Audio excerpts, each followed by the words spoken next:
As the lazy days of summer stretch into September and leaves begin their descent, the New York Aster emerges like a defiant burst of color. It breathes life back into your late summer garden, a beacon of vibrancy against the backdrop of a changing season. In the sun-drenched garden, butterflies and bees fluttered among the nectar-rich flowers, drawn to the vibrant aster.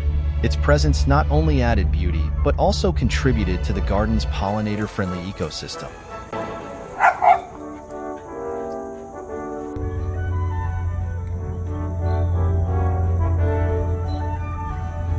The aster, a low-maintenance perennial, graces gardens year after year. Its soft stems rest through winter, only to awaken each spring, bringing joy.